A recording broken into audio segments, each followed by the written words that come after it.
सय्यदिल अशरफिल अंबिया वल मुरसलीन व अला आलिहि व अस्हाबिहि व अज़वाजिहि व ज़ुर्रिय्यतिहि व अहलि बैतिहि अजमाइन। अम्मा बादु फ़अऊज़ु बिल्लाहि मिनश शैतानिर रजीम। बिस्मिल्लाहिर रहमानिर रहीम। इन्नल्लाह व मलाइकतहु युसल्लूना अलन नबी या अय्युहल्लज़ीना आमनू सल्लु अलैहि व सल्लिमू तस्लीमा। अल्लाहुम्मा सल्लि अला सय्यदिना मुहम्मदिन व अला आलि सय्यदिना मुहम्मदिन अफ़ज़ल सलावातिका बिअददि मालूमातिका व बारिक व सल्लिम व सल्लि अलैहि।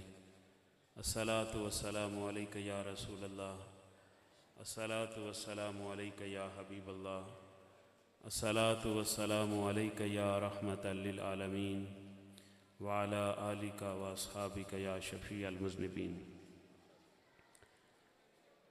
सदर महफिल पीर तरीक़त रहबर शरीयत हज़रत खलीफ़ा हाजी मोहम्मद शरीफ साहिब दामत बरकातुहुल आलिया, रौनक महफिल हज़रत खलीफ़ा सूफ़ी आबद महमूद नक्शबंदी साहिब, जय्यद व मुक़्तदर उलमाए किराम, नात ख़ानान शीर लिसान और इंतहाई काबिल एहतराम बुज़ुर्गों, दोस्तों, अज़ीज़ साथियों, अस्सलामु अलैकुम।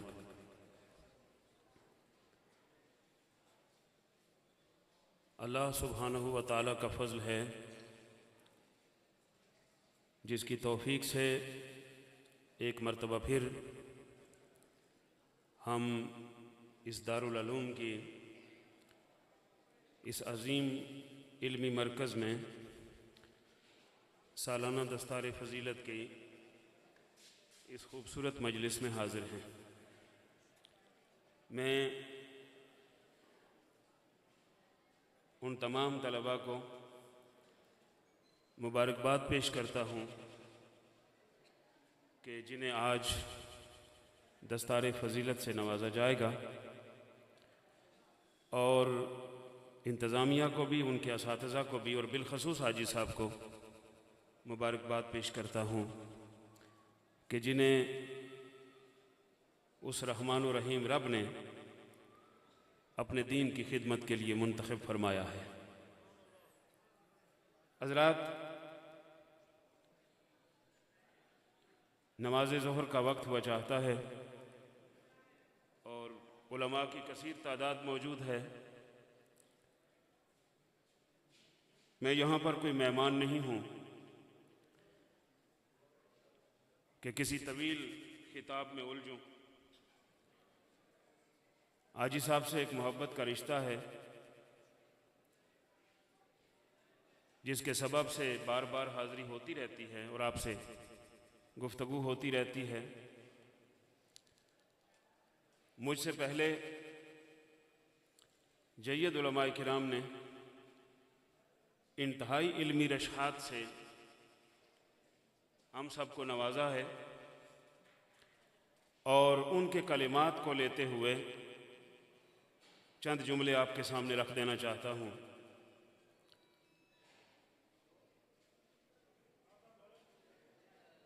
हज़रात,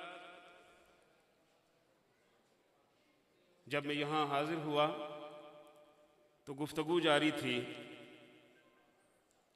कि नेक वालिदैन जो अल्लाह की रज़ा और खुशनुदी के मुताबिक ज़िंदगी गुजारते हैं तो उनके हुस्न अमल की बरक़ात उनकी नस्लों में मुंतकिल होती रहती है। और फिर क्या होता है कि जो उसे राज़ी करके रुखसत होते हैं, अल्लाह उनकी औलादों के छुपे हुए ख़ज़ानों के भी हिफाजत फरमाते हैं। और सबब क्या होता है? वकाना अबूहुमा सालिहा। मेरी बात समझ आ रही है? ये सिलसिला नक्शबंदिया की खानकाह है। आप हैरान होंगे कि ये तो दारुल उलूम है, खानकाह कहा जा रहा है। खानकाह कहते ही उसे हैं जहाँ अल्लाह वाला बैठ के अल्लाह के बंदों को अल्लाह की बातें सिखाता है, वो जिक्र की सूरत में हो या तालीम की सूरत में, उसी को खानकाह कहते हैं। तो सबब क्या बयान किया कि इस दीवार के नीचे यतीम बच्चों का खजाना है, जिसकी हिफाजत की जिम्मेदारी मूसा और खिजर की लगाई गई। और जब उन्होंने हिफाजत के लिए दीवार तामीर फरमाई तो सबब क्या है, वकाना अबूहुमा सालिहा, कि उन बच्चों में तो अभी कोई गौस कुतुब नहीं है, लेकिन उनका बाप बड़ा नेक इंसान था। तो जिस तरह हजरात एक इशारा करना चाहता हूं उसी से मुस्तार लेते हुए कि जिस तरह वालिदैन की नेकियां औलाद में सफर करती हैं, इसी तरह फिर जब औलाद नेक होती है तो फिर जब वो अपने रब की बारगाह में दस्ते सवाल दराज करती है और अपने रब के हुजूर अपने माँ बाप के लिए दुआएं मांगती है तो अल्लाह उनकी दुआओं को कबूल फरमाते हैं। वहां पर भी फरमाया गया वलदुन सालिहुन यदउ लहू, यहां पर फरमाया गया वकाना अबूहुमा सालिहा, और यहां पर फरमाया गया वलदुन सालिहुन। बच्चों का खजाना इसलिए महफूज किया गया कि बाप बड़ा नेक था, और बाप की बख्शिश इसलिए की जा रही है कि नेक बेटा दुआ मांग रहा है।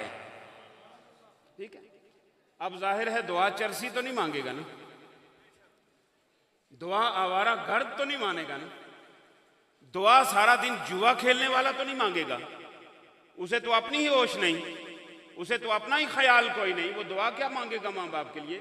तो फरमाया वलदुन सालिहुन यदउ लहू, वो नेक औलाद, वो नेक बेटा जो अपने वालिदैन के लिए दुआ करता है। इधर वो दुआ करता है, उधर मौला आलम बरज़ख में बाप और माँ के दर्जे बुलंद कर देता है।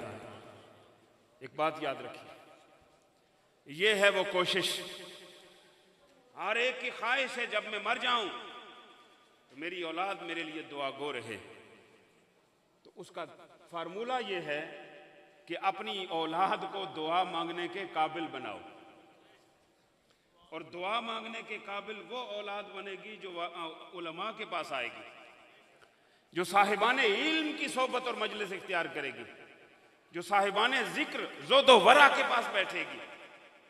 तो फिर वो खुगरे जिक्र फिक्र होगी।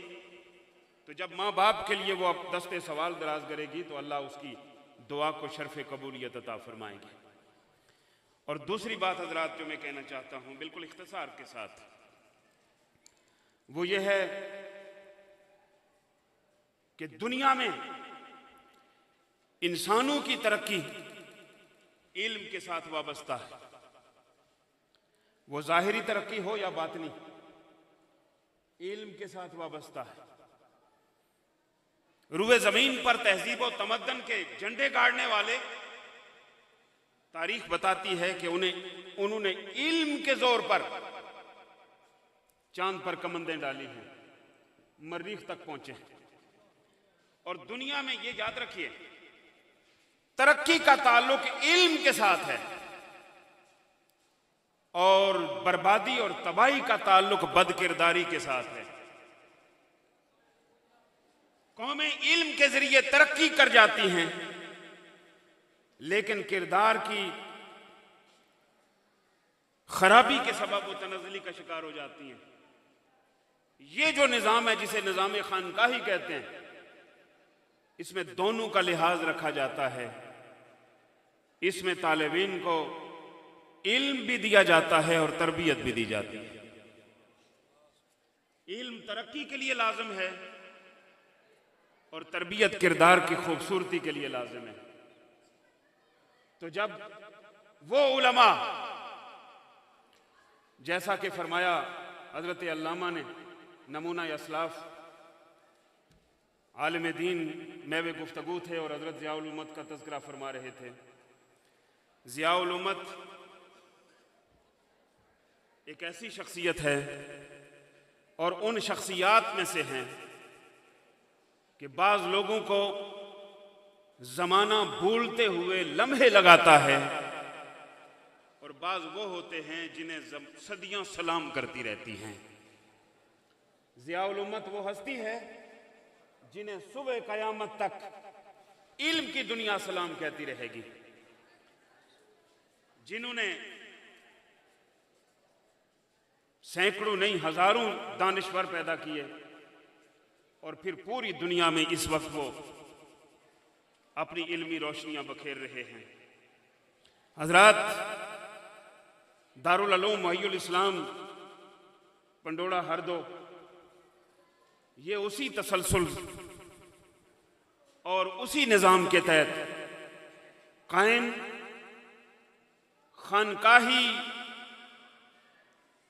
और रूहानी निज़ाम के तहत एक ऐसा इल्मी मरकज़ है कि जहां आने वाले तलबा को ना सिर्फ तफसीर का दर्स दिया जाता है, ना सिर्फ हदीस का दर्स दिया जाता है, बल्कि उनकी किरदार साजी के लिए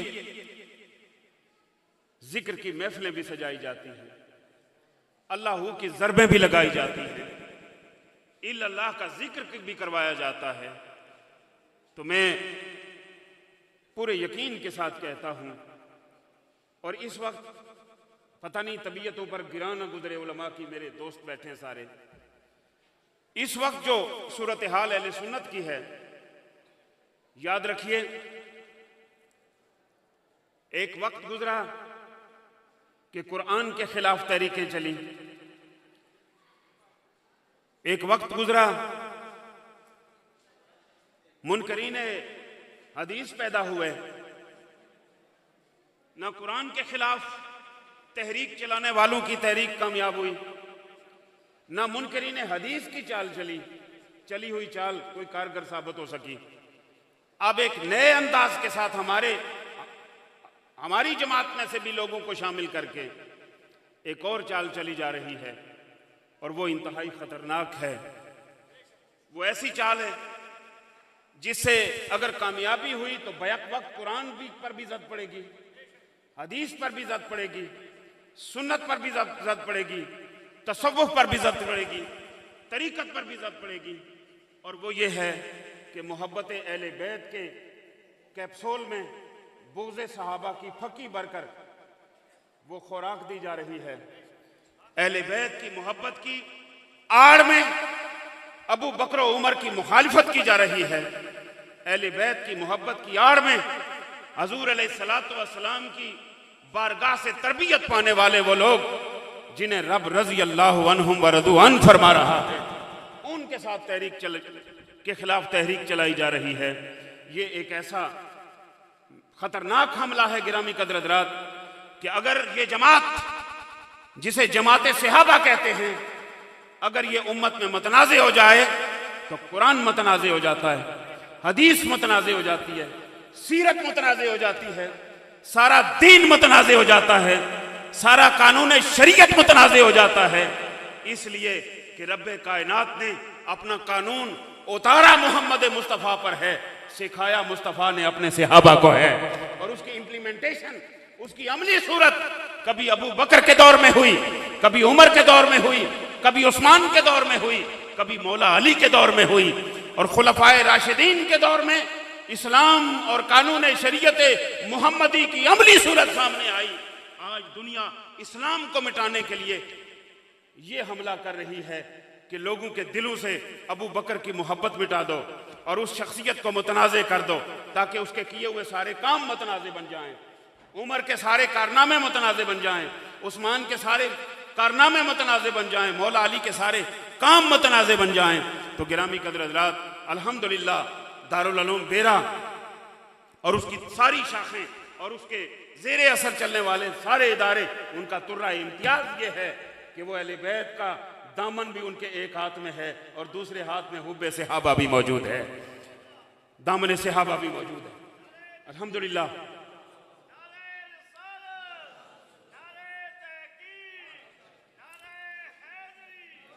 हज़रात,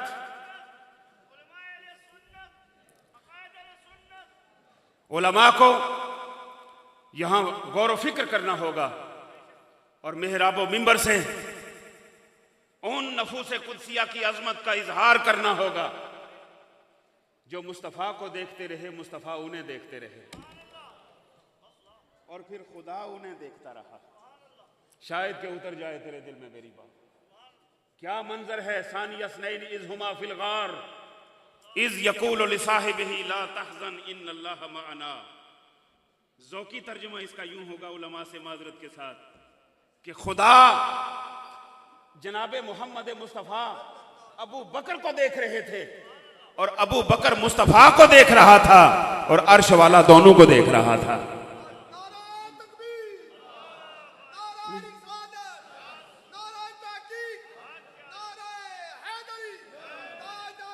हज़रात मोहतरम, अहले बैत अतहार की मोहब्बत ईमान की जान है। हसन और हुसैन की मोहब्बत, अली और फातिमा की मोहब्बत, ये ऐन ईमान है। जिसके दिल में अली की मोहब्बत नहीं उसके दिल में ईमान नहीं है। जिसके दिल में हसन और हुसैन की मोहब्बत नहीं उसके दिल में ईमान नहीं है। जिसके दिल में खातून जन्नत की अजमत नहीं उसके दिल में ईमान नहीं है। लेकिन याद रखिए, याद रखिए, अहले बैत से मोहब्बत करने के लिए सहाबा से बुग़्ज़ करना जरूरी नहीं है। ये बात याद रखिए। अहले बैत से मोहब्बत सिखाई किसने? अन नज़्र इला वजह अली इबादतुन। पता करो रावी कौन है। अना मदीनतुल इल्म अलीयुल बाबुहा। पता करो रावी कौन है। अना मदीनतुल हिकमत अलीयुल बाबुहा। पता करो रावी कौन है। बात को मान लेते हो, बात बताने वाले को क्यों नहीं मानते? बात अच्छी है तो बात बताने वाला भी तो अच्छा है ना। बड़ी मारूफ रवायत है उलमा से, मैं सिर्फ इशारा करना चाहूंगा, सिर्फ इशारा करना चाहूंगा। इन्नमा अना कासिमुन, इसका रावी कौन है? बड़ी अजीब बात है।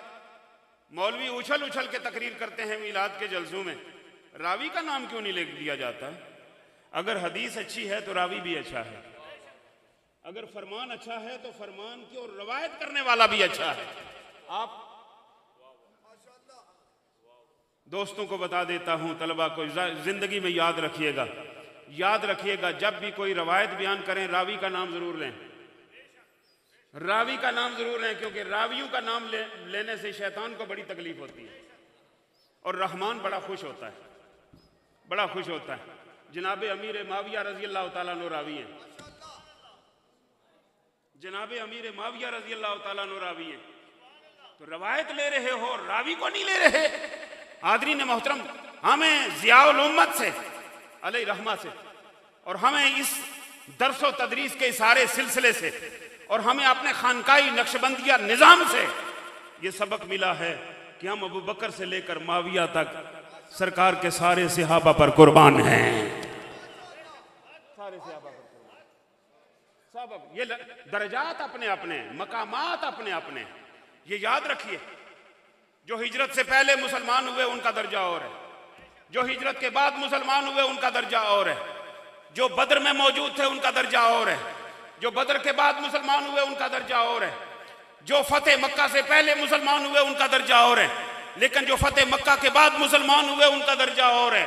लेकिन याद रखिए, सबका दर्जा और है। लेकिन जो बाद वाले भी है ना, सुबह कयामत तक की उम्मत इकट्ठी कर ली जाए तो बाद वालों का पल्ला भारी है, बाद वालों का पल्ला भारी। इसलिए मेरा मिंबर से उलमाए किराम की खिदमत में दरखास्त करता हूं कि बड़ी जुर्रत के साथ, बगैर किसी लौमत लाइम के खौफ से, अपने आप को पाक करके बड़ी जुर्रत के साथ सहाबा के मकाम का दिफा कीजिए। जहां जरूरत महसूस हो बड़ी जुर्रत के साथ मौला अली की अजमतों का दिफा कीजिए। जहां जरूरत महसूस हो बड़ी जुर्रत के साथ जनाबे हसनैन करीमैन, मेरी रूह उन पर कुर्बान हो जाए, उनकी अजमतों का दिफा कीजिए। लेकिन इसका यह माना नहीं है कि अहले बैत के नाम का कैप्सूल बना दिया जाए और उसमें बुग़्ज़ अबू बकर की फक्की भरी जाए और लोगों को खिलाई जाए, कभी नातखानों के जरिए, कभी खतीबों के जरिए और कभी जाली पीरों के जरिए, अनपढ़ और जाहिल जाली पीरों के जरिए ये फक्की तकसीम की जाए। बहुत से आस्ताने गुमराह हो चुके हैं, बहुत कम आस्ताने हैं जो सिराते मुस्तकीम पे चल रहे हैं। तो ऐसे मौका पर हमें अपनी नज़रों के सामने ज़ियाउल उम्मत को रखना पड़ेगा, हमें अपनी नज़रों के सामने आला हजरत बरेलवी को रखना पड़ेगा, हमें अपनी निगाहों के सामने आला हजरत गोलड़वी को रखना पड़ेगा, हमें अपनी निगाहों के सामने ख्वाजा अजमेरी को रखना पड़ेगा, हमें अपनी नज़रों के सामने मुजद्दिद अल-फसानी को रखना पड़ेगा, हमें अपनी नज़रों के सामने जनाब दाता अली हजवेरी को रखना पड़ेगा, हमें अपनी नज़रों के सामने गौसे आज़म को रखना पड़ेगा। जब अपनी नज़रों के सामने इन सब को रखेंगे तो गिरामी कदर हज़रात आप कभी गुमराह नहीं होंगे। और अल्लाह का आप पर फजल है, आप पर फजल है, आप पर अल्लाह की मेहरबानी है कि आपको अपने खित्ते में, अपने इलाके में एक ऐसी शख्सियत मैसर आ गई है जो दिन रात कोई लम्हा ज़ाय किए बगैर अल्लाह के दीन की तरवीज के लिए और लोगों के ज़ाहिर और बातिन को संवारने के लिए अपनी खिदमात पेश किए हुए है। ना सिर्फ अपनी बल्कि अपनी औलाद को भी। मैं दुआ गो हूँ कि अल्लाह करीम हज़रत अल्लामा डॉक्टर साकब शरीफ नक्शबंदी अल-अज़हरी को की तौफ़ीक़ात में इजाफ़ा फरमाए और उनकी इल्मी खिदमात से हम सारे इस्तिफ़ादा कर सकें मुस्तक़बिल में। रब्बे कायनात मुझे भी और आपको भी तौफ़ीक़ बख्शे कि हम अपनी औलादों को दीन के लिए वक्फ़ कर सकें। वस्सलामु अलैकुम व रहमतुल्लाहि।